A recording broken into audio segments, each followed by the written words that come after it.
పాపము, అశాంతి, భయం, దిగులు, శ్రమ, వేదన, దొంగతనం, వ్యభిచారం, వ్యాధి, హత్యలు, త్రాగుడు, భయంకర సంఘటనలు, మరణం, నరకం.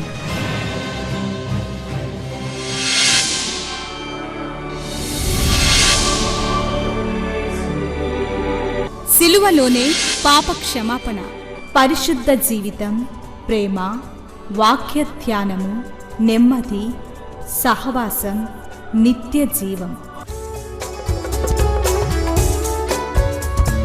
శాంతి సోపానాలు, ఇవి శాంతి ప్రదాత బోధలు.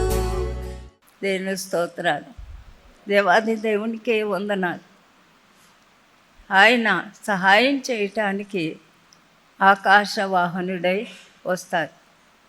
నిత్యముగా నుండు బాహువులు మన కింద ఉంటాయి. విచిత్రం ఏంటంటే ఎప్పుడైనా ఇలాగా వాక్యానికి కూర్చున్నప్పుడు ఇంకా దేవుడే, ఏ బాధ ఉన్నా ఏ కష్టం ఉన్నా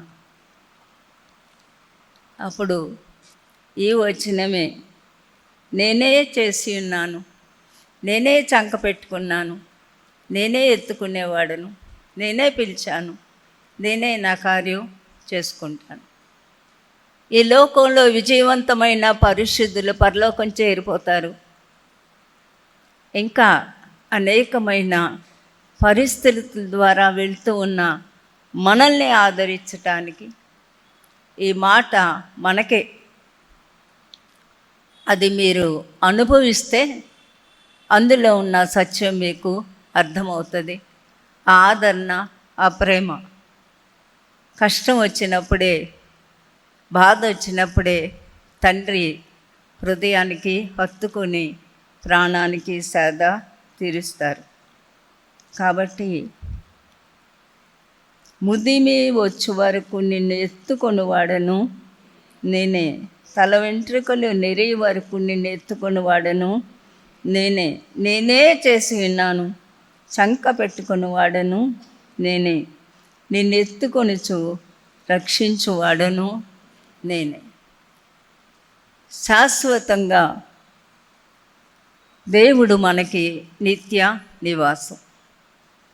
3 శాశ్వతాలు మనం అర్థం చేసుకుంటే ఈ లోకం ఎలా జయించాలో మనకి, అది జీర్ణించుకుంటే ఈ లోకం ఎలా జయించాలో మనకి అర్థమవుతుంది. మళ్ళీ ఒకసారి ద్వితీయోపదేశకాండం 33:27, శాశ్వతుడైన దేవుడు నీకు నివాస స్థలము. శాశ్వతుడైన దేవుడు నీకు నివాస స్థలం. నీకు అంటే నాకు. చెప్పండి అందరూ. శాశ్వతుడైన దేవుడు నాకు నివాస స్థలం. ఎలా నివాస స్థలం అయ్యారు ఆయన? ఆయన విలువైన రక్తము ద్వారా మనల్ని తన బిడ్డలుగా ఆయన స్వీకరించారు. నిత్యముగా నుండు బాహువులు నీ క్రింద నుండును. ఆ బాహువులు మనం ఒక్కొక్కసారి పిల్లల్ని ఎత్తుకుంటాం, కొంతసేపు అయ్యాక ఏం చేసేస్తాం? దించేస్తాం. కానీ ఈ బాహువులు ఎలా ఉంటాయంట? నిత్యం. అర్థం కాదు మనకి, నాకు కూడా అర్థం కాదు. కానీ ఒకటి సత్యం, నేను ఆయన బాహువుల్లో ఉండాలి అంటే పరిశుద్ధంగా ఉండాలి. ఏ పాపం నాలో ఉండటానికి వీల్లేదు. దేవునికి అయిష్టమైంది ఏది కూడా నాలో ఉండడానికి వీల్లేదు. ఆ బాహువులు నన్ను ఎత్తుకోగలగాలి, నిన్ను ఎత్తుకోగలగాలి అంటే దేవునికి ఇష్టమైన జీవితం మనకి ఉండాలి. మనం ఒకవేళ ఎక్కడన్నా ఇంటికి వెళ్తే ఈ పిల్ల చక్కగా ఉందనుకో, కాసేపు ఎత్తుకొని ముద్దాడి ఇచ్చేస్తాం. మనం కూడా తెచ్చేసుకుంటామా? తెచ్చుకుంటే వాళ్ళు ఇస్తారు అసలు? ఎవరు కదా? ఎవరు పిల్ల వాళ్ళకి తెలుగులో ఒక సామెత ఉంటుందంట, ఏంటది? కాకి పిల్ల కాకికి ముద్దు. అంతే. ఈ కాకి పిల్లలు అన్నీ ఎవరికి ముద్దు? దేవునికి ముద్దు. మనం దేవునికి అంత ఇష్టంగా ఉండాలంటే పరిశుద్ధత, ప్రేమ, వినయం, సాత్వికం, ఆయన కోరే విధానంలో లోక విషయాలు ఎక్కడ కూడా మన జీవితంలో లేకుండా మనల్ని మనం ఆయనకు సంపూర్తిగా అప్పగించుకుంటూ ఉండాలి. ఏది మనం జయించలేకపోతున్నామో అది దేవునికి చెప్తే అది జయించటానికి దేవుడు మనకి సహాయం చేస్తారు. మొదటిది శాశ్వతుడైన దేవుడు, నిత్యముగా నుండే బాహువులు. 2 ఇర్మియా 31:3 చాలా కాలము క్రిందట యెహోవా నాకు ప్రత్యక్షమై ఇట్లనని, శాశ్వతమైన ప్రేమతో నేను నిన్ను ప్రేమించున్నాను గనుక విడువక నీ ఎడల కృప చూపుచున్నాను. శాశ్వతమైన ప్రేమ. చెప్పండి అందరూ, శాశ్వతమైన ప్రేమ. దేవుడు శాశ్వతుడైన దేవుడు. Is ever lasting to ever lasting. అంటే ఆయనకు ఆది లేదు, అంతం లేదు. కాబట్టి ఆయన స్వభావం కూడా శాశ్వతం. మన జీవితం అశాశ్వతం, మన మనుషులు మట్టి. ఆయన శాశ్వతుడైన దేవుడు, నిత్యముగా నుండే బాహువులు. శాశ్వతమైన ప్రేమ, శాశ్వతమైన ప్రేమ. ఎంతటి మీరు ఒంటరిగా కూర్చొని,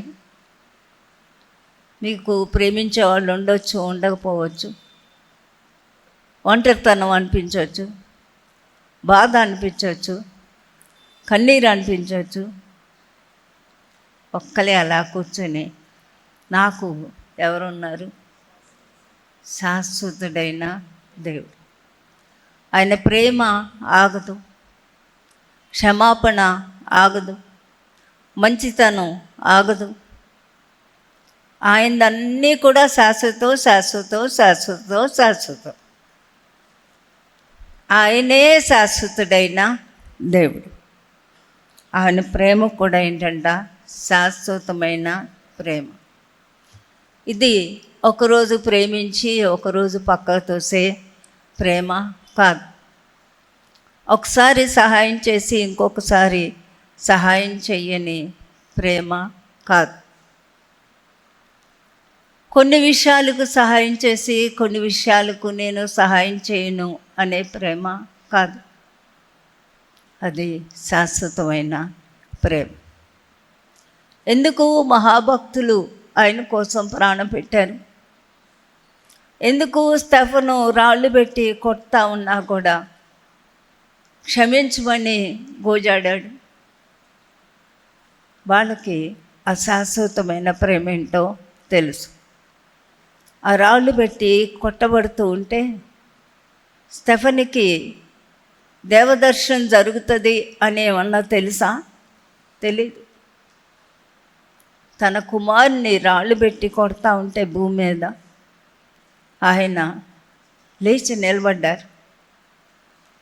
తన దర్శనం చూపించారు. ఆ దర్శనం చూస్తూ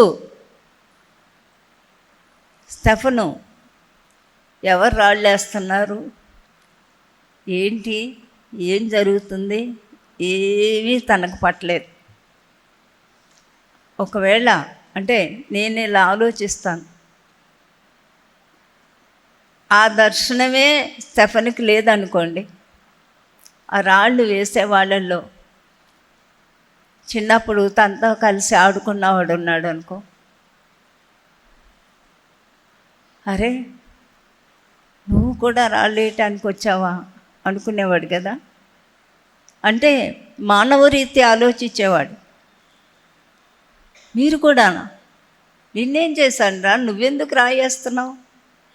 ఇలాంటి మానవ మనసు కానీ మానవ తలంపులు కానీ స్టెఫనీలో వెంట్రుక వాసి కూడా ప్రవేశించకుండా దేవుడు స్టెఫనీ యొక్క దృష్టంతా తన వైపునకు ఆకర్షించుకుంటూ ఒక దర్శనాన్ని చూపెట్టారు. మనుషులమైన మనం అనేక సార్లు ప్రజలను మనం ఏదో అన్నప్పుడు, ఏదైనా పరిస్థితుల నుంచి వెళ్ళేటప్పుడు అనారోగ్యము, శ్రమ, కష్టము, బాధ, మన మనసు అంతా ఎవరి మీదకి వెళ్ళిపోద్ది? మనుషుల మీదకి వెళ్తుంది. ఈ గొప్ప పాఠం దేవుడు నాకు కూడా నేర్పారు. నువ్వెందుకు మనుషుల వైపు చూస్తావు? నేను మనుషుల్ని చూసేది నేనే, ఎవరెవరు నీకు హాని చేస్తున్నారో చూసేది నేనే, నిన్ను కాపాడుకోవాల్సింది కూడా నేను. అందుకే మోషే అంటాడు, కుడి పక్కన 1000 మంది, ఎడం ప్రక్క 10,000 మంది. ఇటు కూలిపోతున్నారు ప్రజలు, ఇటు కూలిపోతున్నారు. ఈ మధ్యలో మనిషి ఏమనుకుంటాడు? నేను కూడా చచ్చిపోతాను అనుకుంటాడు. కానీ ఏమంటున్నాడు మోషే? ఇటు 1000 మంది చావచ్చు, 10,000 మంది చావచ్చు, అపాయము నీ యొద్దకు రాదు. ఎంత గొప్ప గ్రంథం అండి మనం చదివే గ్రంథం. ఎంత గొప్ప గ్రంథం, ఎంత ఆదరణతో కూడిన గ్రంథం, ఎంత ధైర్యం, ఎంత బలం, ఎంత స్వేచ్ఛ, ఎంత ఆనందం, ఎంత ధైర్యం బ్రతకడానికి ఇచ్చే గ్రంథం. ఆయన ప్రేమ శాశ్వతమైన ప్రేమ. ఏం చేస్తుందంటే ఈ ప్రేమ, శాశ్వతమైన ప్రేమతో నేను నిన్ను ప్రేమించున్నాను కనుక విడువక నీ ఎడల కృప చూపుచున్నాను. ఏం చేస్తున్నాడు ఆయన? కృప. కృప అంటే నీకు బతకటానికి యోగ్యత లేదు, ఈ లోకంలో జీవించడానికి నీకు శక్తి చాలదు. ఒక్కొక్కసారి మన సమస్యలు మన మనుగడని మించినవి. మీకు అందరికీ కూడా తెలుసు, నేను ముందు చెప్పాను, నాది పుట్టుకతోనే వచ్చిన ఒక సమస్య. అది దేవుడు పెట్టారు కాబట్టి దేవునికి వందనాలు. వందనాలు చెప్పటం కన్నా మనం ఇంకేమీ చేయలేం, తిరగబడలేం.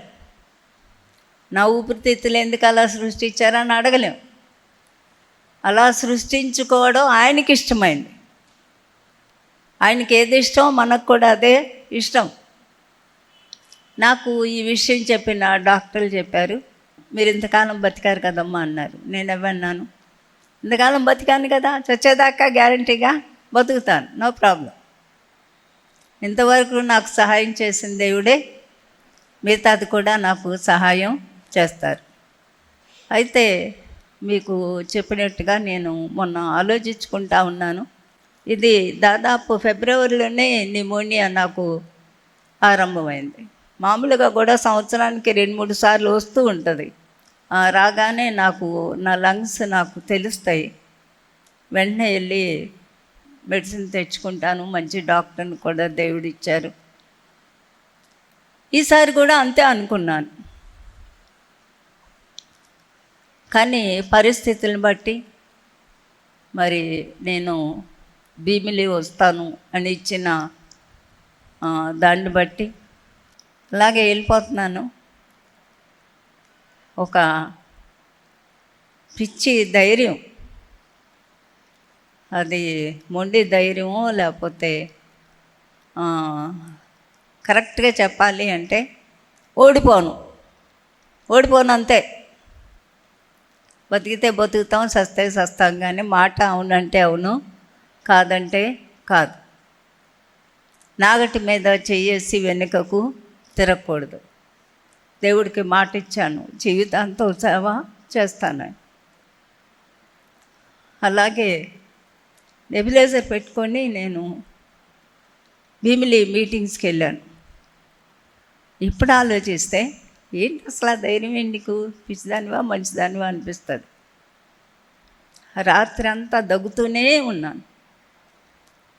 దేవుడిచ్చే ఇంకో విచిత్రం ఏంటంటే, ఎంత దగ్గు, రాత్రంతా దగ్గు, ఏమన్నా దగ్గు, వాక్యం అంతసేపు మాత్రం దగ్గురాడు.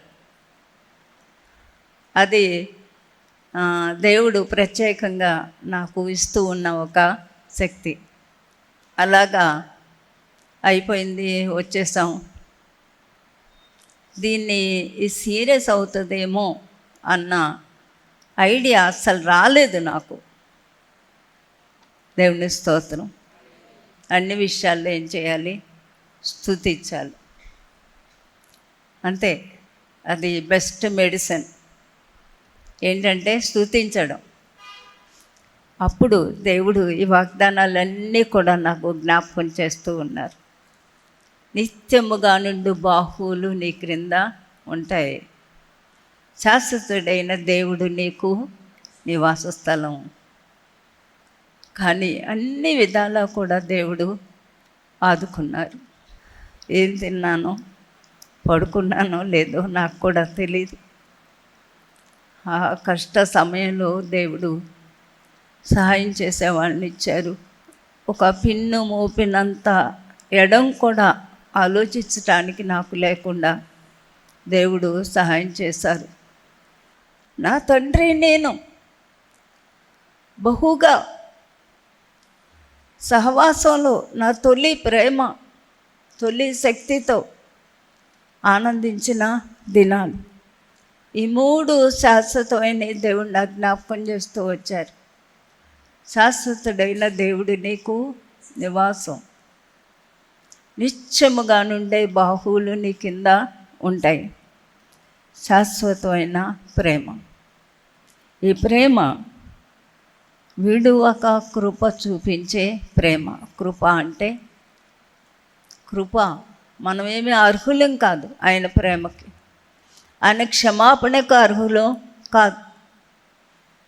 ఆయన ప్రేమను బట్టి క్షమిస్తారు.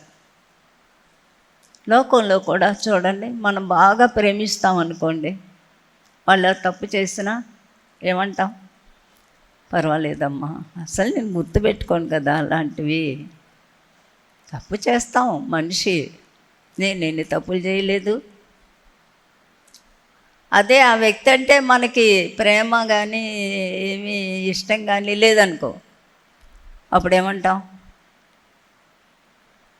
బుద్ధి లేదు, కయ్యని మీరు పూర్తి చేసుకోండి. ప్రేమ. ప్రేమ. ఎందుకంత ప్రేమ? దేవుడికి ఎందుకంత ప్రేమ? మనం ఏమన్నా భక్తులమా? కాదు. దేవుడికి ఎందుకంత ప్రేమ అంటే ఆయన రక్తం మన ముందు కనపడుతూ ఉంటుంది. తండ్రికి తన కుమారుని రక్తం కనపడుతుంది. నేను కనపడను. ఏం కనపడుతుంది? తన కుమారుడు నన్ను కొనుక్కున్నారు, మిమ్మల్ని కొనుక్కున్నారు. ఆయన రక్తం కనపడుతూ ఉంటుంది. అందుకని ఏం చేస్తారు? ఆయన కృప చూపిస్తారు, కృప చూపిస్తారు, కృప చూపిస్తారు. ఆ కృపతో ఎప్పుడు మనం ఆటాడకూడదు. కృప చూపిస్తారని పాపమందు నిలిచేందుమా అంటాడు పౌలు. కృప చూపిస్తారని కృపతో ఎవరు ఆడకూడదు. నేను కనపడను, నువ్వు కనపడవు, నువ్వు కనపడవు, నువ్వు కనపడవు. ఏం కనపడుతుంది? యేసు రక్తం. శాశ్వతమైన ప్రేమ. 3, విశ్వసించిన వాడే నిత్య జీవము కలవాడు. యోహాను సువార్త 6వ అధ్యాయం 47. యోహాను సువార్త 6. విశ్వసించువాడే నిత్య జీవము కలవాడు. నిత్య జీవం, నిత్య జీవం, నిత్య జీవం, శాశ్వత జీవం. ఎన్నిసార్లు క్రొత్త నిబంధన అంతా కూడా నిత్య జీవము, శాశ్వత జీవం. ఎందుకు వచ్చారు యేసు ప్రభు ఈ లోకానికి అంటే మన బాధలు కష్టాలు తీర్చడానికి కాదు, కేవలం నిత్య జీవం మనకి ఇవ్వటానికి. యోహాను సువార్త 5వ అధ్యాయం 24వ వచనం. నా మాట విని నన్ను పంపిన వాని అందు విశ్వాసం ఉంచువాడు నిత్య జీవము కలవాడు. వాడు తీర్పులోనికి రాక మరణములో నుండి జీవములోనికి దాటి ఉన్నాడు. ఈ వచనం నేను దేవునిలోకి వచ్చిన మొదట్లో నేను నిలదొక్కుకోవటానికి నాకు ఎంతో సహాయం చేసిన వచనం ఇది. విశ్వసించిన వాడు నిత్య జీవం కలవాడు. 2, ఎవరైతే ఆయన మాట విని ఆయన యందు విశ్వాసం ఉంచుతారో వాళ్ళు తీర్పులోనికి రాక మరణములో నుండి జీవములోనికి దాటి ఉన్నారు. ఈ మాట నా జీవితాన్ని దేవునిలో స్థిరపరిచింది. కాబట్టి నేను నమ్మాలి, నేను విశ్వసించాలి.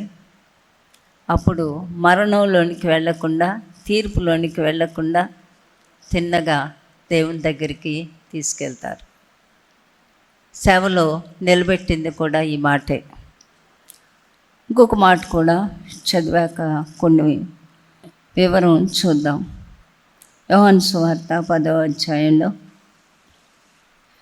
నేను గొర్రెలకు మంచి కాపర్ని 2 సార్లు 11వ వచనంలో 14వ వచనంలో నేను గొర్రెలకు మంచి కాపర్ని. 10వ వచనం 3వ లైను గొర్రెలకు జీవము కలుగుటకును అది సమృద్ధిగా కలుగుటకును నేను వచ్చి ఉన్నాను. తర్వాత 27వ వచనం నా గొర్రెలు నా స్వరము వినును, నేను వాటిని ఎరుగుదును, అవి నన్ను వెంబడించును, నేను వాటికి నిత్య జీవమునిచ్చుచున్నాను కనుక అవి ఎన్నటికీ నశింపవు. గొర్రెలకు ఆయన ఏమిస్తారంట? నిత్య జీవం. ఎందుకు మనం దేవుళ్ళలోకి వచ్చాం? మేలు చేస్తారు, సహాయం చేస్తారు, ఇది తీసేస్తారు, అది తీసేస్తారు, అది ఇచ్చేస్తారు, ఇది ఇచ్చేస్తారు అని కాదు. ఎందుకు వచ్చాం? Simple perfect reason. నరకాన్ని తప్పిస్తారు, తీర్పు తప్పిస్తారు, నిత్య జీవంలోకి తీసుకెళ్తారు. దేవుడు మేలు చేశారండి, దేవుడిని నమ్ముకున్నాం, అంతవరకు బాగానే ఉంది. కానీ దేవుడు మేలు చేశారు, దేవుడిని నమ్ముకున్నాం, మంచిదే. కానీ అన్నిటికన్నా మేలు ఏంటంటే శిక్ష తొలగిపోవడం. ఆయన నిత్య జీవాన్ని ఇస్తానని తానే మనకు చేసిన వాగ్దానం. చాలా బాధాకరమైన విషయం ఏంటంటే క్రైస్తవులు, విశ్వాసులు చాలామంది, నేను 50 సంవత్సరాల పైగా సేవలో చూస్తూ ఉన్నాను, సేవకులతో సహా నిత్య జీవం ఇవన్నీ పక్కన పెట్టేస్తారు, లోకం కోసం పాకులాడుతూ ఉంటారు. నిత్య జీవం, నిత్య జీవం, నిత్య జీవం, నిత్య జీవం వెళ్ళాలంటే ఎలా బ్రతకాలో మనకి తెలియాలి. ఆయన గొర్రెలంగా మనం బ్రతకాలి, శాశ్వత జీవంలోకి వెళ్ళాలి. యేసు అనగానే నీ గుండె పగిలిపోవాలి. నా కొరకు మరణించిన నా దేవుడు నన్ను ఒకరోజు పరలోకం తీసుకెళ్తారు. కాబట్టి శాశ్వతమైన దేవుడు, శాశ్వతమైన ప్రేమ, శాశ్వతమైన జీవం, నిత్యముగా నుండు బాహువులు. పిల్లని ఎత్తుకుంటే చేతులు ఎక్కడ ఉంటాయి? కింద ఉంటాయి. అంత ప్రేమతో దేవుడు మనల్ని ప్రేమించే దేవుడు, విడువక మన మీద కృప చూపుచూ ఉన్న దేవుడు. కృప అంటే మనకి యోగ్యత లేదు అసలు. దేవుడి క్షమాపణ పొందే యోగ్యత కూడా మనకి లేదు. కానీ దానికి మనల్ని యోగ్యులుగా చేశారు కాబట్టి ఇంకా ఎంత కృతజ్ఞతతో బ్రతకాలో మనకు బుద్ధి రావాలి. ఇలా ఒక విషయాల కొరకు దేవుణ్ణి నమ్మాల్సిన పని లేదు. మొదట నా రాజ్యాన్ని నీతిని వెతికితే అన్నీ కూడా దేవుడు మనకి ఇస్తానన్నారు. ఏమి కూడా సంశయం లేకుండా అనిత్యమైన దేవుడు, శాశ్వతమైన ప్రేమ, శాశ్వతమైన కృప, నిత్య జీవం మనం అందరం కూడా స్వతంత్రించుకుందాం. ప్రార్థన చేసుకుందాం. వేటి మీద మన మనసులు కేంద్రీకరించటం కాదు, శాశ్వత జీవం, శాశ్వత ప్రేమ, నిత్యముగా నుండి బాహువులు, శాశ్వతమైన కృప, నిత్య జీవం ఆయన చేతిలో ఉండి మనల్ని ఎవ్వరూ అపహరింపరు. ముందు దేవుని వెతుక్కుంటే ఈ లోకంలో మన అవసరతలు దేవుడు తీరుస్తారు.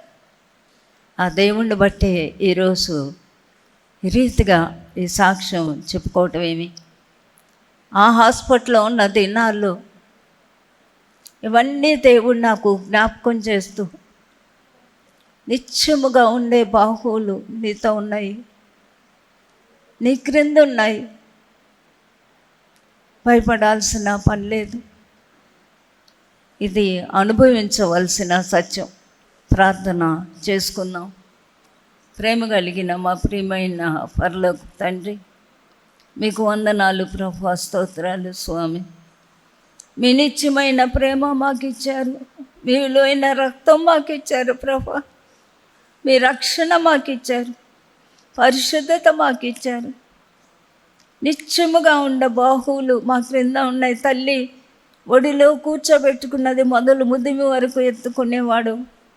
నా తండ్రి, నా తండ్రి, ఈ మాటలు వినే ప్రతి ఒక్కరూ కూడా ఈ లోకంలో ఎదురయ్యే ఏ శ్రమ, బాధ, కష్టం, కన్నీరు, అనారోగ్యాలు దేనికి భయపడకుండా మీలో జీవాన్ని దాచుకొని భద్రంగా ఉండటానికి సహాయం ఇచ్చేయండి.